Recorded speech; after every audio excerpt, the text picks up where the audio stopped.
तो बात मुझे आज भी याद है। वो कहते हैं कि कोई काम बिगड़ रहा हो तो हनुमान जी के मंदिर में चमेली के तेल की जोत जला दो, सगरे काम बन जाएगा। और वह मैंने अनुभव करके देखा।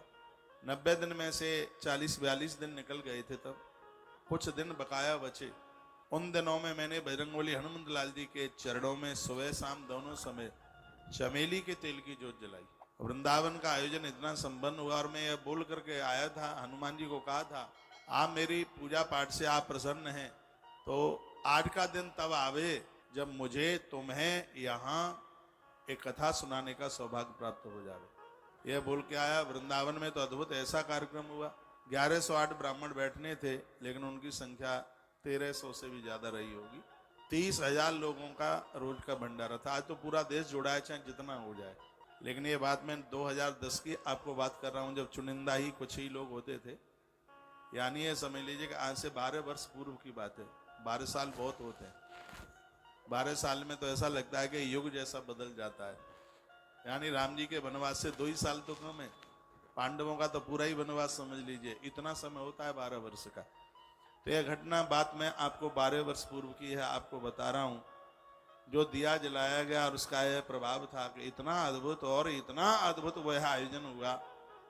30,000 लोगों का नित्य का भंडारा, लगभग 1,500 ब्राह्मण और भी तमाम लोग। और मैंने यह श्रेय इस जोत को दिया। मुझे कुछ लोगों ने पूछा कि महाराज जी इतना बड़ा सब कुछ कैसे हो गया, तो मैंने अपनी बात उनके बीच में शेयर करी। मैंने कहा यहाँ पर हमने हनुमान जी का भगवत कृपा से एक पिलाई का बहुत बड़ा मंदिर भी वहां बनवाया था। होरी हनुमान जी महाराज का मंदिर बनवाया था।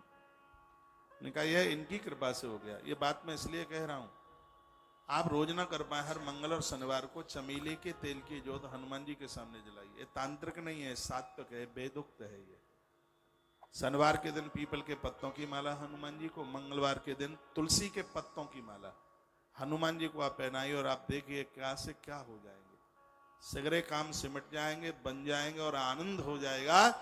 जन्म पत्रियां लेकर के इधर उधर आपको भटकना नहीं पड़ेगा। करके तो देखिए, कोई भी काम एक नियम के और आस्था के श्रद्धा के साथ किया जाता है तो वो फलीभूत होता है।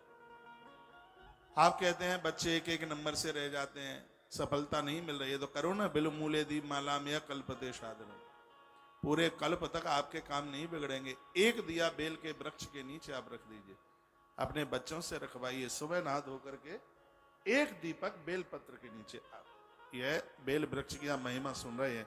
तत्व ज्ञान संपन्नो महिषांतर्गत भवेद। भगवान शंकर दावे के साथ कहते हैं संपूर्ण ज्ञान उसके पास आ जाएगा जो बेल वृक्ष की जड़ों में दिया जला करके रखता है। जो पढ़ लेगा भूलेगा नहीं, इतनी बड़ी मैं मेरी तो बड़ी श्रद्धा है बेल वृक्ष की, बहुत ज्यादा भारी अटूट है समझ। इसलिए तो कथा में आता हूं तो आप सबके बेल पत्र ऐसे झोली में लेके यहाँ ग्रंथ के ऊपर आकर के चढ़ा देता हूं। कोट कन्या महादानम एक बिल स्वार्पणम। करोड़ करोड़ बेटियों के कन्यादान का फल एक बेल के पत्र के चढ़ाने से।